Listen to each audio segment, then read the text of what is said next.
So I'm super honored to be here with you guys and talking about this series that's all about games. And I don't know about you guys, but I love games.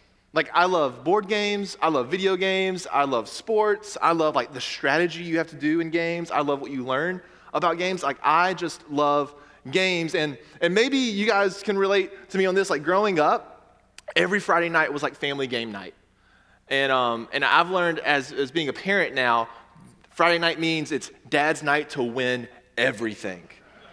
Right? Like, you guys have family game night, and like, you know, you're like, yeah, I destroy my kids. Like, I'm 42-0 right now. Like, I'm gonna defend that belt till the day I die, because my kids will never win, right? Well, growing up in my house, my parents actually had to, they lost, right? And so they had a rule, like, we can't play Clue.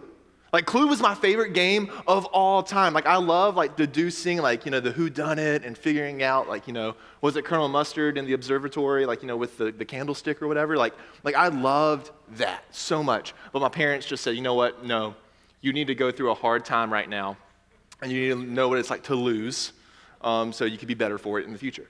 But I wasn't only just playing a bunch of board games. When I was a kid, I was super sporty as well. I played all the sports. I played football, I played basketball, I played soccer, I played baseball. Like, if you named it, I played it. And my poor parents were just burning up so much gas, running me to and from practice and to games, and we traveled all over.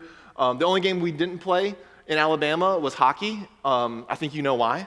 But, you know, if it was available, I would have played it, right? I loved it. But out of that, I developed a super competitive spirit. Like, I hate to lose.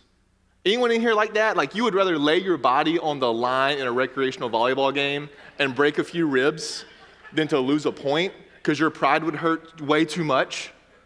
Yeah, a few of you guys know, and some of you guys may be sitting next to that person and you're just in there just nudging them with your elbow like, that was you, right? But I want to let you guys know a few things that just about me and a competitive people, things that we do and things that we don't do. One of the things that competitive people that we don't do is we don't do participation trophies at all. We don't do like everyone gets a ribbon. No, like in a competition, there are winners and there are losers, right? To quote our friend Jim Carrey on that one. Like, if we're in a competition and we're going at it, I'm not going to lose. I have to admit this to you guys. The first service didn't get this because I think we're a little bit better friends and you guys won't tell anybody. But in college, this is when I realized I had a competition problem. I was a counselor at a camp, and we would like take a bunch of kids, 3rd through 6th grade, and play games with them. And I pushed a 3rd grade girl down. It gets better, trust me. To win a game of tag. Of tag, like that's when I went. I probably should reassess my decisions at this point. But also here's something else. This is something else you do not do to competitive people. This is something things you do not say to a competitive person. You guys may have been a part of a coach's huddle where the coach is like trying to get you ready for the game, and they end their big speech and they go, "Hey, but guys, remember, it's not about winning or losing.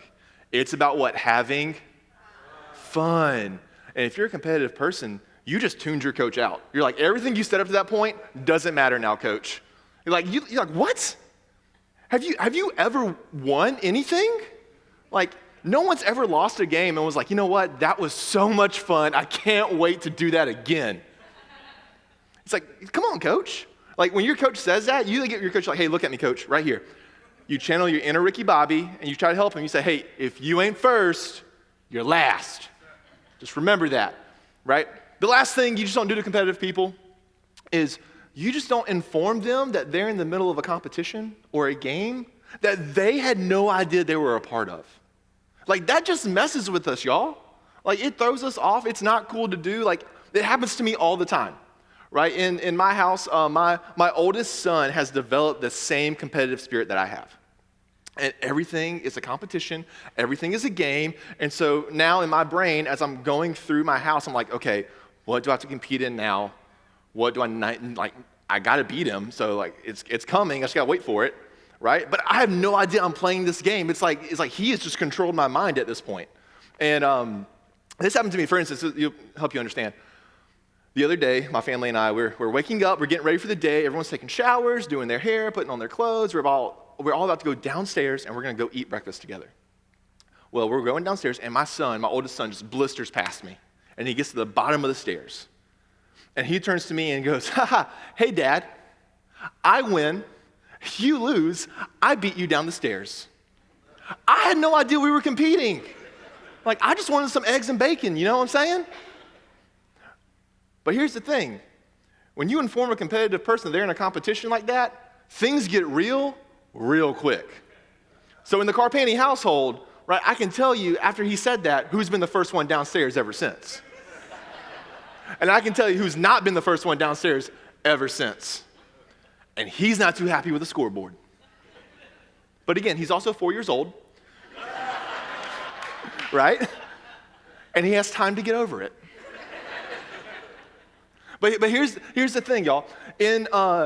In games, I think there's areas of our lives where it's completely appropriate to play games. I think it's completely acceptable to have games, and I think there's other areas in our lives where it's just not okay to have games, and it's not appropriate at all. And it's in the area of relationships we've been talking about with this series. Because here's the thing. In games, you're competing against each other. There's a winner and a loser, right? But in relationships, you want a win-win. You want to win, and you want the other person in the relationship to win. So to help break this down for you guys, we say it like this. Games are played with opponents. Relationships are meant to be played with partners. To help you understand, games, you fight with other people.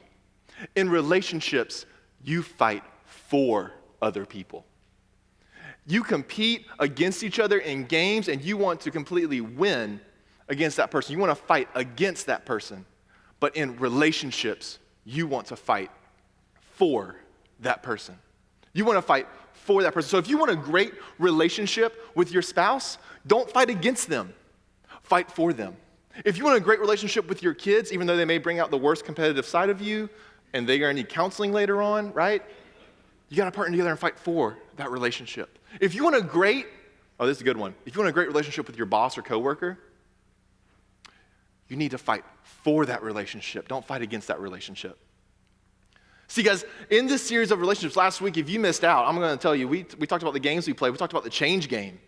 And man, that was a phenomenal message. If you missed out, I encourage you to go back and listen to that because it was great. But I want to talk to you guys about a game in our relationships that we play that isn't very helpful. And most of the time, it causes us to fight with the other person instead of fighting for the other person. And it's this game right here. It's the mind game. It's the mind game. The mind game, you guys may have heard it in sports, like the mental game. You try to get into each other's heads, and it's like it's a strategy you do. You're like, I'm just going to throw that person off, or I'm going to get what I want out of this, right? Well, our definition that we're going to use for the mind game is this. When a sender uses calculated psychological communication to gain a competitive advantage over a receiver. I'm going to say that one more time because I know that was a lot. When a sender uses calculated psychological communication to gain a competitive advantage over a receiver. The mind game is something you do. It's a strategy you employ and you basically you just lay out some breadcrumbs and you hope the other person picks it up. And the end goal is to get them to do what you want them to do or to believe something you want them to believe. And to break this down to help you understand that there's always people playing this game, there's two people. There is the sender, the person who is sending the communication, and then there is the receiver, the person who is receiving the communication. And I'm going to go ahead and tell you guys, this is a game I believe we've all played. We've all played, maybe not in sports, maybe not in competition, but in our relationships. Because can I tell you where the number one field, the number one court, the number one place where you can find the mind games in your relationship are? It's on this device right here. You guys know what this is, right? Right? This is where we order our Starbucks from. This is where we watch Disney, our Netflix, our ESPN, Hulu bundle. Like, it's all on here. We watch that. And this is where some of us, and I'm not going to ask you to raise your hands because, you may be embarrassed by it, but we spent countless amounts of hours just racking up our score on Candy Crush. Right? Like, y'all, some of you guys are proud of that number. Like, y'all are in like level like 1,000 and something. Like it was huge. Not me. I don't play that game.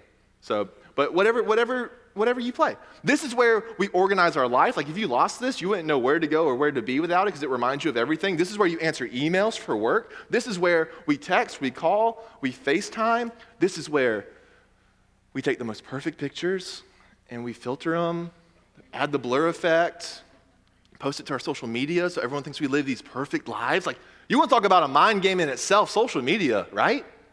But we're talking about relationships. And what I believe is the number one place, number one court, number one pitch for mind games can be found in your text messages. It's found in your messages app. And let me help you understand. Like, let's say your wife texts you this. Invited my mom over for dinner tonight. I hope that's okay. Some of you guys, that's a fantastic text to get. Others, not so much. Well, what about this response? Great. You guys get it. Implicit in this is a mind game, right? Some of you guys are sitting there going, well, you know, the husband's really excited. The wife invited the mom over for dinner. They just forgot to add the exclamation point at the end. Other of you are just going, no. Actually, the lack of punctuation is saying way more than the punctuation would actually be saying, right? You guys saying, no, if he actually was excited, he would say, great, exclamation point, because that's encouraging. That's not cryptic. That's no mind games are being played. He's super happy. How about this one? Let's say you and your wife are planning a phenomenal weekend together. And right before that weekend happens, you get a text like this. Hey, okay with you if I play golf this Saturday? Fellas, some of you guys have tried to initiate into this mind game. I'm going to let you know, there are no winners when it comes to this mind game right here.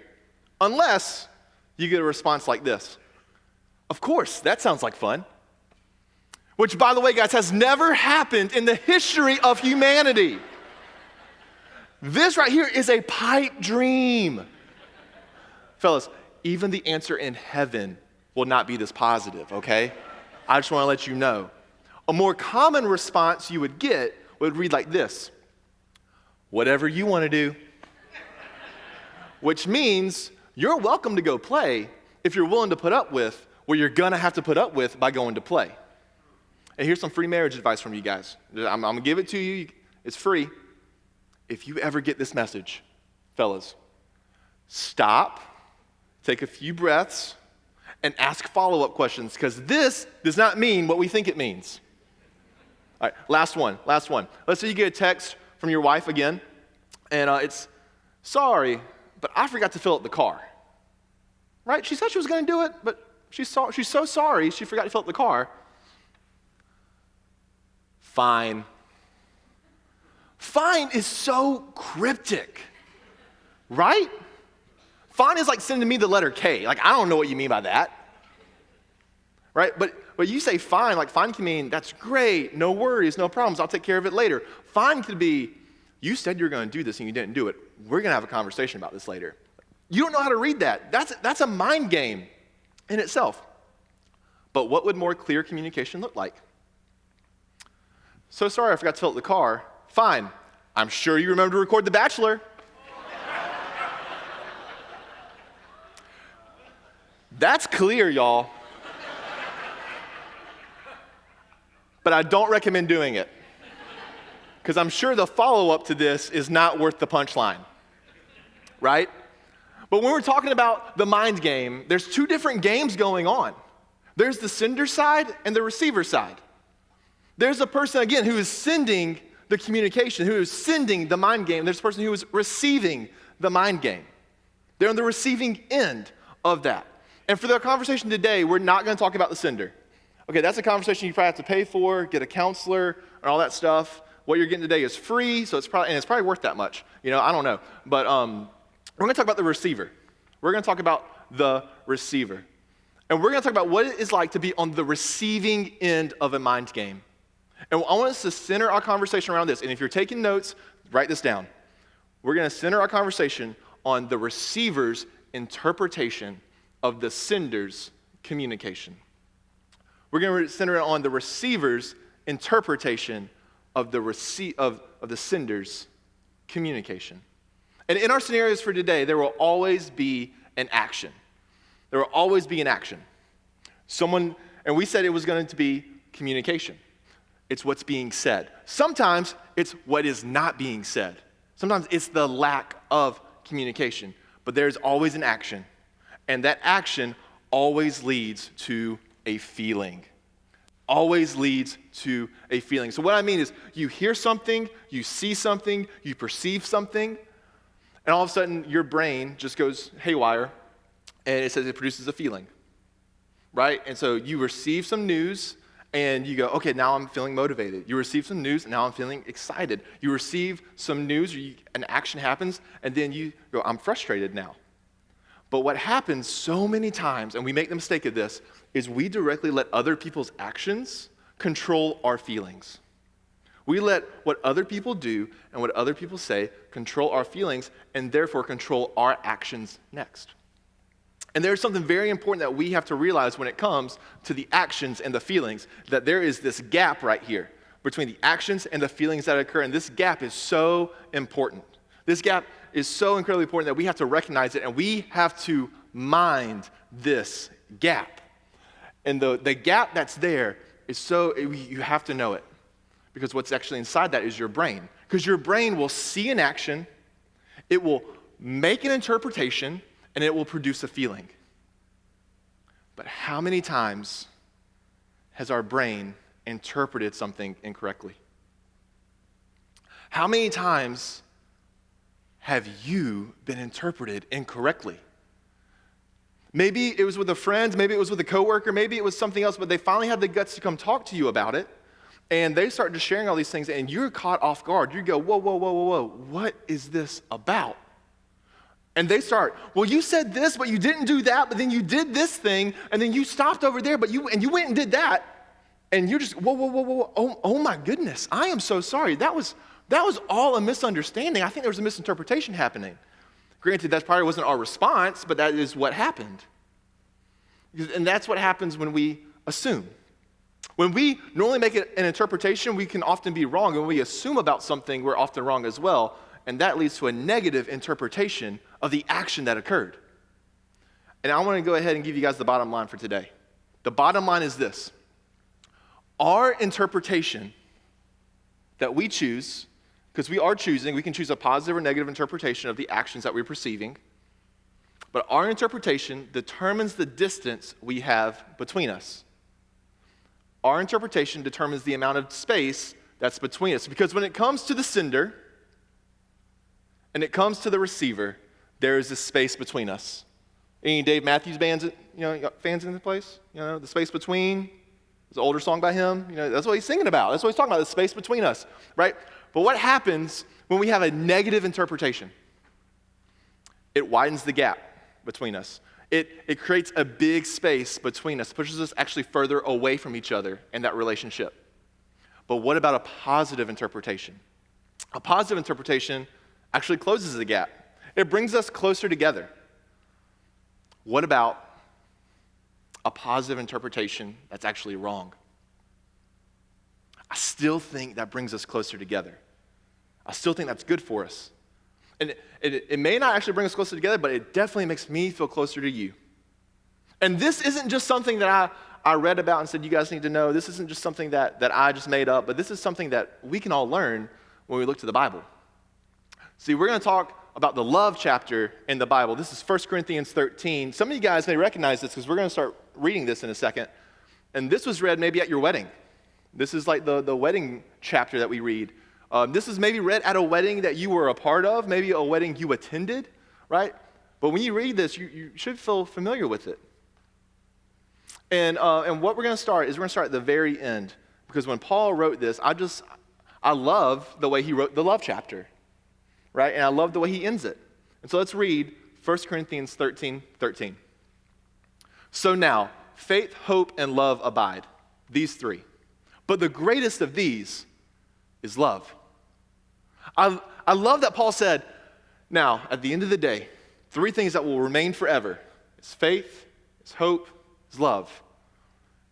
But the best one, the winning one, The one who's everyone wants is love. Love is the greatest. Sorry, faith. Sorry, hope. You get first and second runner-up to this because love wins. Love is the number one.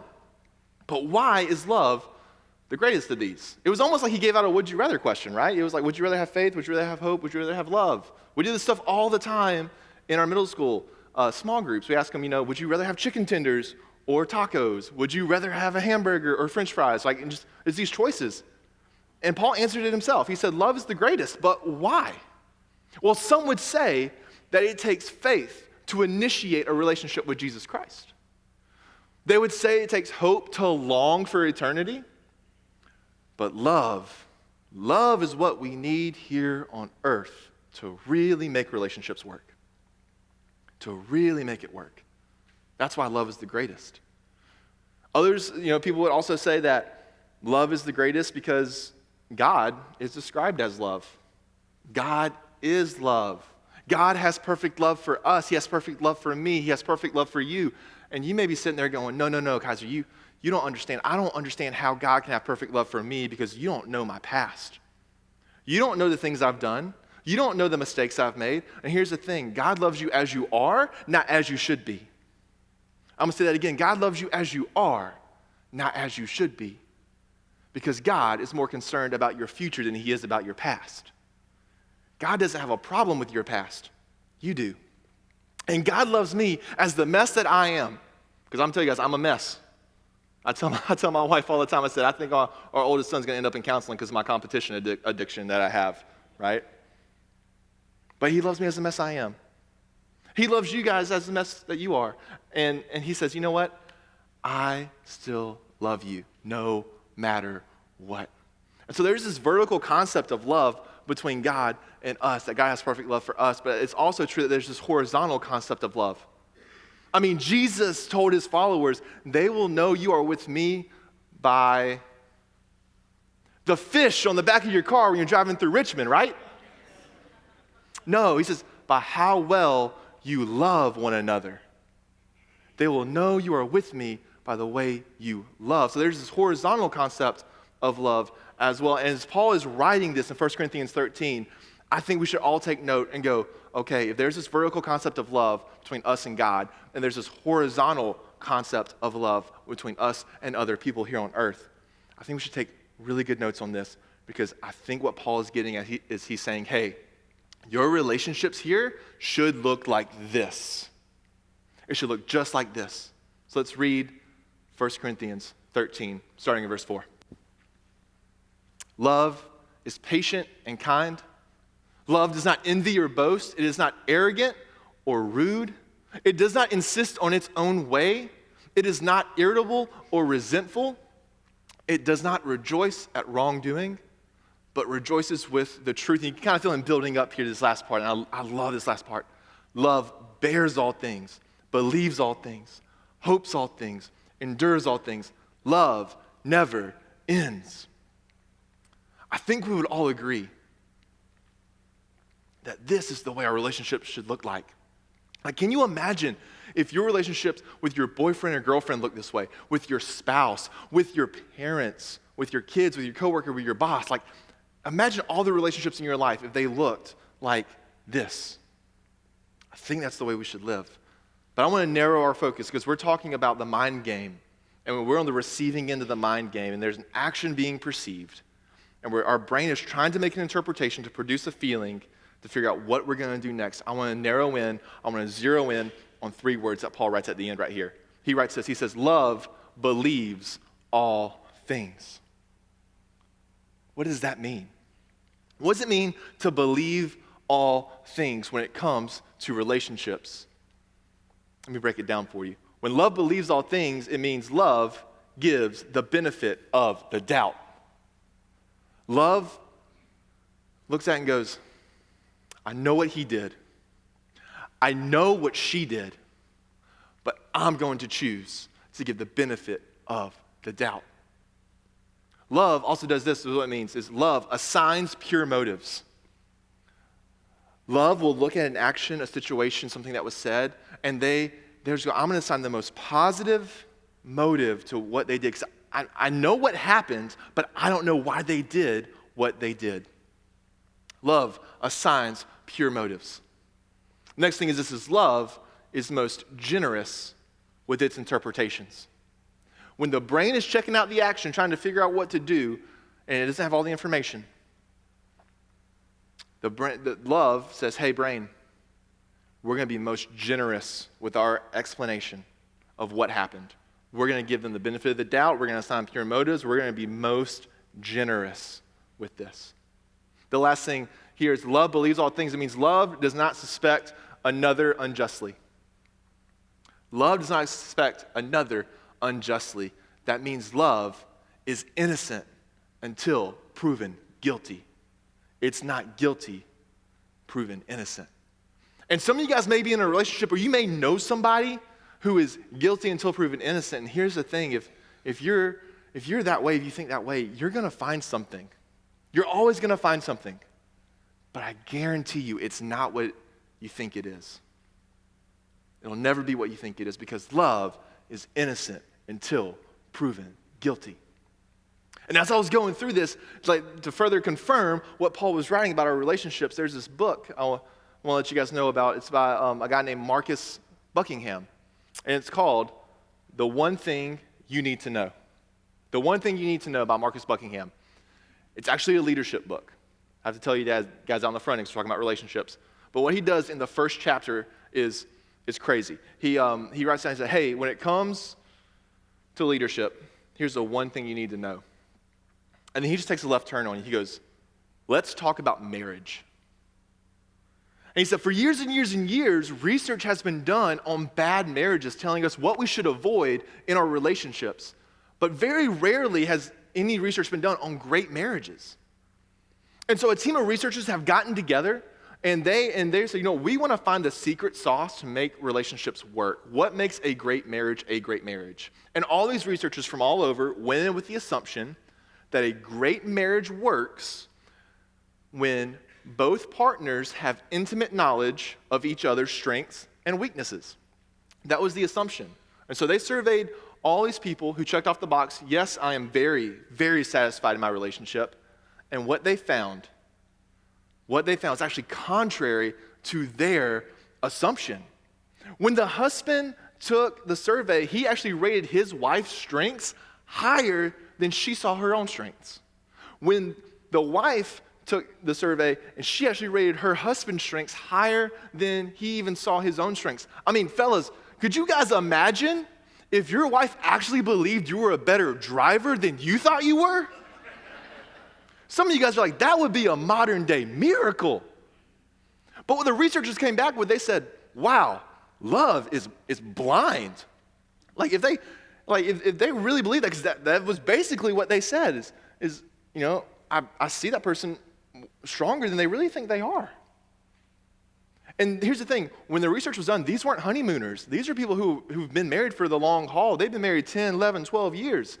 And what the researchers came back with, they used more measurable terms. They told people, you are delusional. They said love is delusional. And then they measured it. They called it positive illusions, right? There's these positive illusions we have of each other. But what I think it comes back to is that space between us. When the brain is checking out the action, trying to produce a feeling, you can either close the gap or you can widen the gap. And what Marcus Buckingham wrapped it up, he said it so well. He said, the way relationships really work is when you find the most generous explanation of each other's behavior and you believe it. You find the most generous explanation of each other's behavior and you actually believe it. You find the most generous explanation for your boss's behavior and you believe it. You find the most generous explanation for your spouse's behavior and you believe it. Your kids' behavior, your parents' behavior, and you believe it. That is the magic sauce when it comes to a great relationship. And so what I'm getting at, and I hope you guys take this away, is when it comes to the sender and the receiver, there's that space. What do we do with that space when we are in something we're not sure about? When we don't know how to interpret something, when we don't know how to take something, what do? We fill the gap with love. We fill that gap with love. And how do we do that? Here's some action steps for you guys. The first thing is, can we admit our interpretations lack information? Can we just get to the point where we go, maybe I am sometimes wrong with my interpretations. Maybe I am not always right when I assume something. That is half the battle to winning in your relationship. That is half the battle to fighting for the other person. Because here's the deal, if you can admit that I don't have all the information, they may have a piece of information that I don't know, and that would explain everything so much better. If we can get to that point where you go, okay, I can admit that I don't have all the information. They obviously may know something I don't know that would explain some of their behavior. If we can get that, that's half the battle. The other half is this. Believe the most generous explanation. Admitting you have half the knowledge is halfway there, but what do we do with the other half is we fill it with love and we just believe the most generous explanation. And I know what some of you guys may be thinking. Kaiser. First off, it's really good stuff. Great job. The other thing you're thinking is, but what about, with all my previous experience with this person, leads me to believe I am 100% accurate with my negative interpretation. Like, if I had to go to the court of law and defend this right now, it would be an open and shut case because they've always been that way. And it's always happened, and I know I'm exactly right. I would dominate in the courtroom, and I am 100% right. And here's the thing. You might be right. You might be right. But anytime when behavior or actions or communication is in doubt, I think the first thing you should do is just go ask the person. Just let them say, hey, I don't have all the information. Am I missing something? Because I need some explanation here.